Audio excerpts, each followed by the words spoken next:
Buenas a todos, bienvenidos a este capítulo del Círculo Libre de Estudios para la Libertad, un espacio de estudio del movimiento político República Libre, que busca una sociedad más libre para la República Dominicana. Recordemos que República Libre es una iniciativa política, un movimiento político con el fin de hacer República Dominicana un país más libre, social, económica y políticamente. Los principios de República Libre son libertad de expresión, libertad de culto y pensamiento, libertad de prensa, libertad de armarse, libertad de poseer y libre comercio.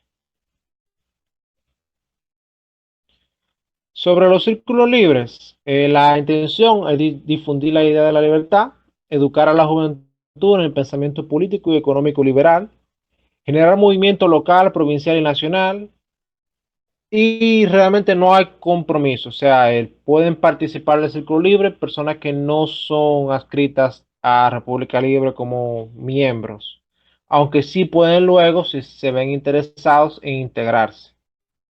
Por eso es que estos Círculos Libres son publicados en YouTube. En el día de hoy vamos a hablar sobre los diferentes capítulos del libro de Bastiat, de Frédéric Bastiat, un pensador liberal francés. Y seguimos con el capítulo 13 de su libro Sofismas Económicos. En el capítulo 13, él habla de la teoría y práctica. La idea es, cuando los liberales exponemos nuestras posturas, se nos dice que somos unos teóricos. Ahora, no tomamos la práctica en consideración. ¿Es cierto esto? Que los liberales no toman en cuenta lo que pasa en la vida real para sostener sus postulados.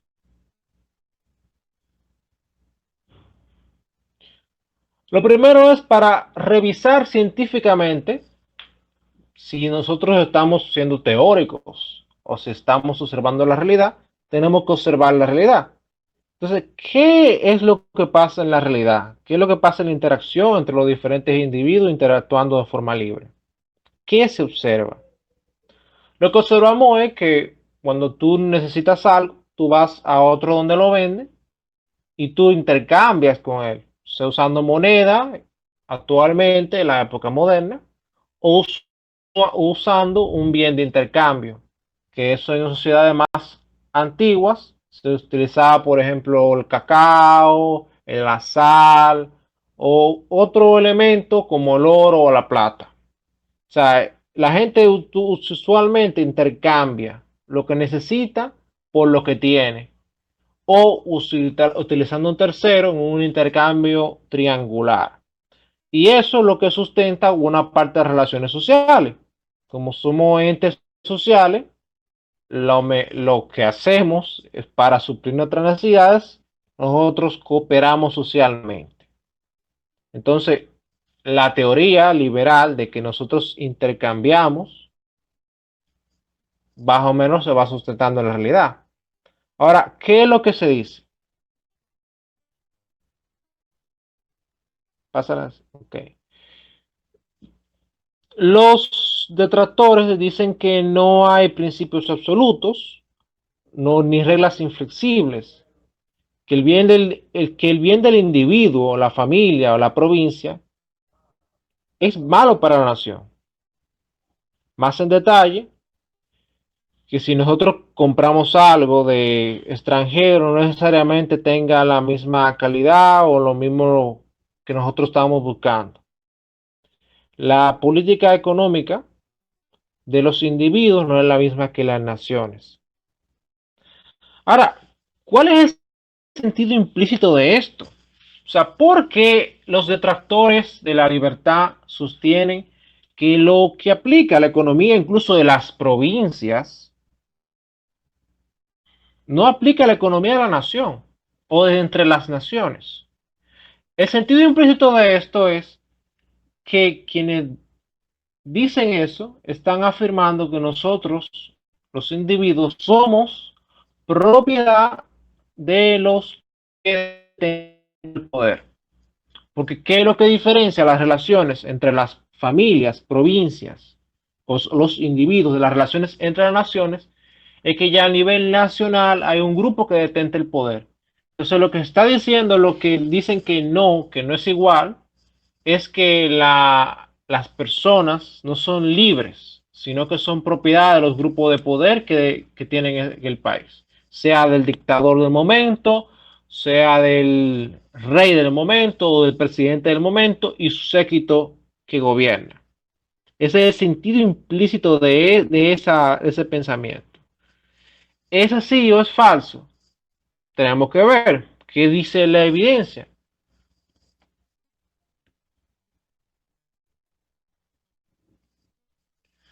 La evidencia indica que realmente estas relaciones de subyugación son algo artificial, o sea, son algo prehecho por la gente que detenta el poder para amplificar su poder, pero que las relaciones entre los individuos, las familias y las naciones van por los mismos principios.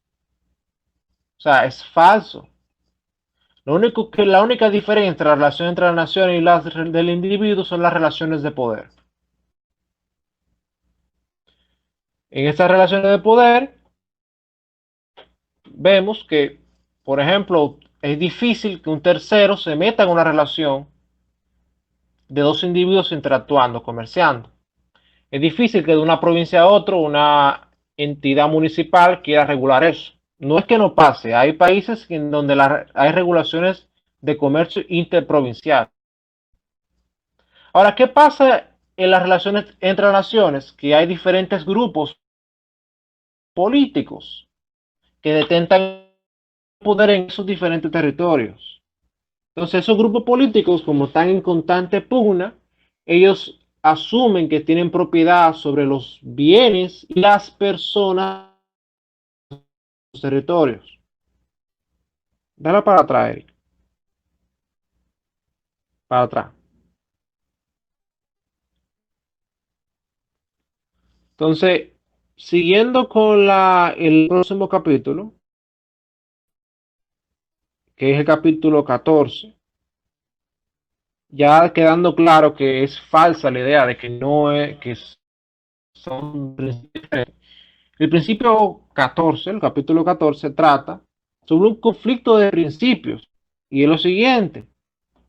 Se dice que los gobiernos deberían ordenar los intereses de los consumidores que están sujetos a sus leyes, de tal manera que sea favorable a la industria nacional. También se dice que deberían someter a los consumidores distantes a sus leyes con propósito de ordenar los intereses de una manera favorable a la industria nacional. Estos principios chocan, porque si bien lo que está, tú dices primero que no debemos cerrar para favorecer los intereses nacionales, el segundo dice que tú debes expandir el principio. Repite de nuevo porque se te está yendo.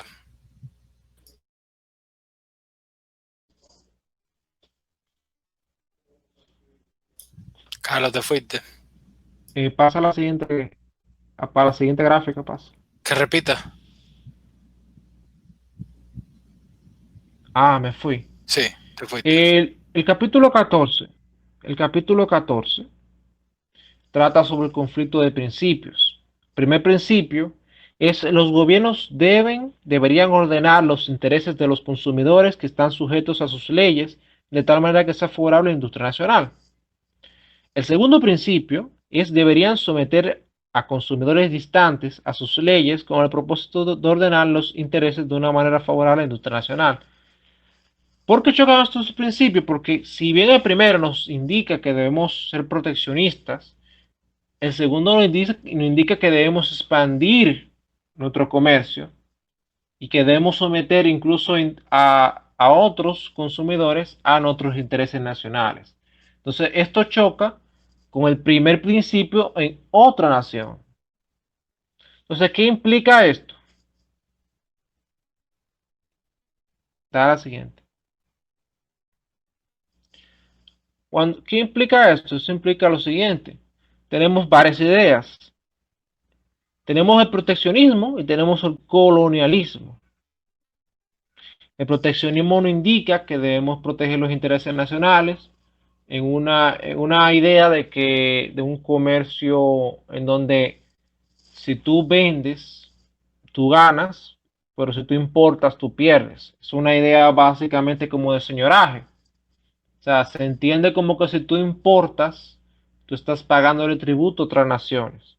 Por esto el proteccionismo es la idea básica del mercantilismo. Ahora, la segunda idea, que es el colonialismo, es esa idea de que los intereses nacionales deben ser expandidos y debe haber un imperialismo y conquistar otros territorios, lo cual choca con el proteccionismo de otro territorio, claro está. Y esto puede parecer como dos sistemas, puede parecer como dos sistemas diferentes, o sea, puede ser que un país expansionista no sea proteccionista y puede ser que uno colonialista no sea proteccionista. Eso puede ocurrir. Ahora, esos dos sistemas son dos caras de la misma teoría. Porque, ¿qué es lo que pasa con el colonialismo? El colonialismo indica que para que la nación se enriquezca, debe tener recursos de otras naciones, lo cual choca con el proteccionismo que debe proteger tus recursos de otras naciones. Entonces, esto lo que lleva es a la idea de lo siguiente. La única forma de tú volarte, que tú debes proteger tus recursos y a la vez expandir tus recursos, es conquistar territorio. Y esto es lo que nos lleva a lo próximo. Son dos axiomas que Bastiat identificó. Y es que, según Bastiat, en base a esto, entonces la utilidad es incompatible con la justicia en casa. Porque evidentemente tú bloquear que una gente pueda comprar de otras naciones y obligarlo a comprar en casa los productos nacionales es algo injusto. Eso no puede defender, eso no hay forma de defenderlo. El otro axioma es la utilidad es incompatible con la paz en el exterior. Y es que, claro, si tú tienes una agenda colonialista, expansionista, tú vas a estar constantemente haciendo guerra con las naciones hermanas o las naciones que te quedan más cerca o más lejos. Pero vas a estar constantemente en guerra porque tu principio es que tienes que someter los consumidores de otros países y sus recursos a tus intereses nacionales. Entonces, Bastiat se plantea de un punto ya de filosofía moral, quizá teológica ya, y es que se expresa de que cómo Dios pudo querer que los hombres debieran obtener prosperidad solo por medio de la injusticia y la guerra. ¿Cómo Dios pudo querer que fuéramos incapaces de evitar la injusticia y la guerra con la excepción de renunciar a la posibilidad de obtener prosperidad? O sea, Bastiat se plantea de que, desde una perspectiva cristiana o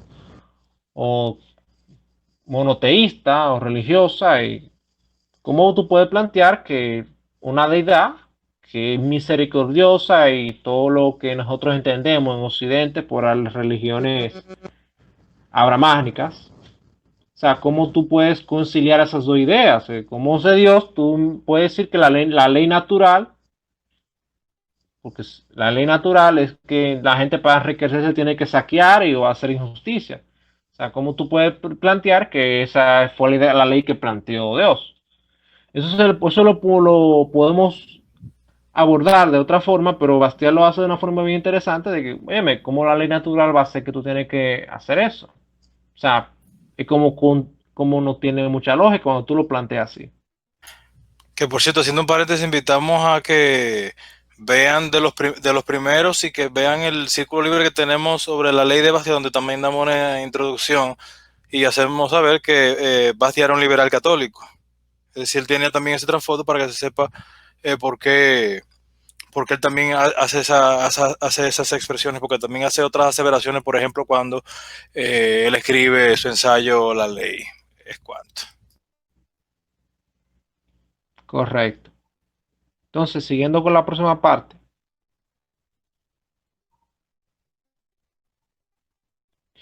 es el siguiente capítulo que es la reciprocidad de nuevo. Y es que cuando se hablamos del comercio siempre viene, bueno, no, tenemos que ser recíproco.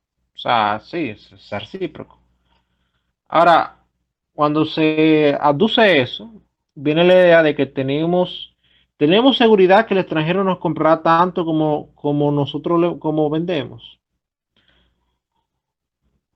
¿Acaso observamos esto día a día? Lo que nosotros vemos en el día a día, en el mercado, es que usualmente nosotros compramos o adquirimos lo que ya nosotros aportamos a la comunidad.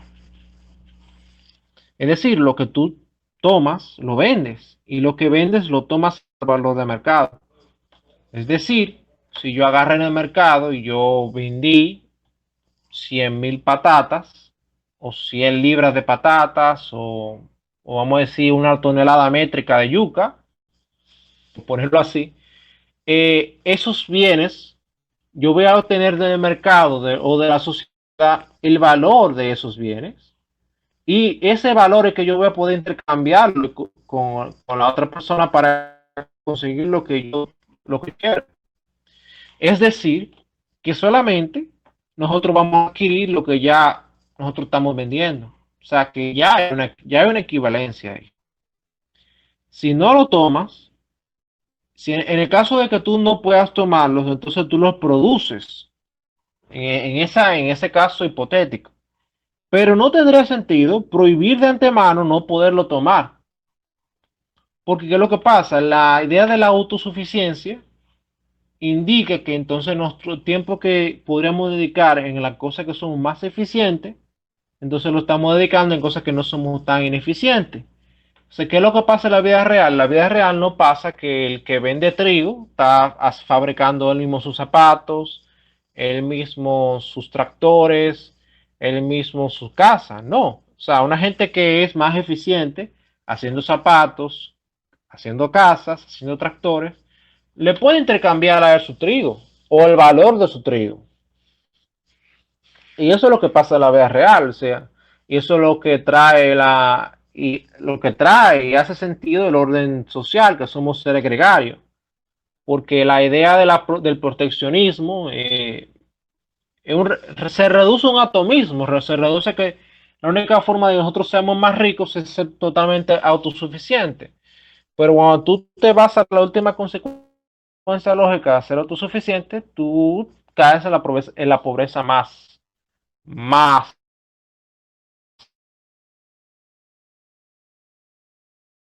¿Cae en la pobreza qué, Carlos? Que te fuiste.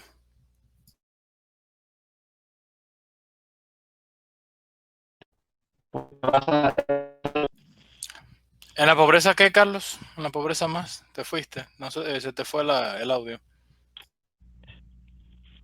En la pobreza más absoluta. Entonces, cuando observamos la idea de que el proteccionismo, el colonialismo y todo eso, lo que llegamos a la conclusión de que realmente solamente siendo autónomo, totalmente de lo de la sociedad, es que somos ricos. Pero cuando tú le contrastas eso con los hechos, cuando tú tomas ese tipo de comportamiento, lo que encuentras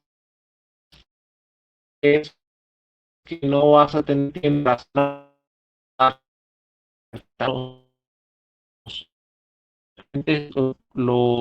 los grupos se dividen y distribuyen el trabajo, los que son más eficientes son más ricos. Por lo cual, realmente la reciprocidad no tiene mucho sentido. O sea, solamente tú vas a vender o a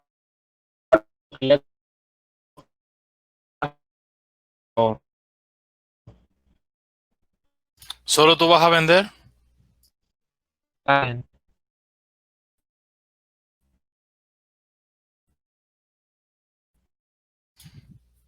¿Solo tú vas a vender?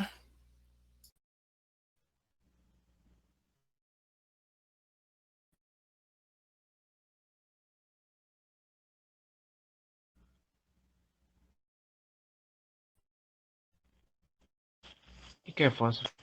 Solo tú vas a vender. Solo tú vas a vender lo que ya previamente tú aportaste a la comunidad. Entonces la reciprocidad ya está dada.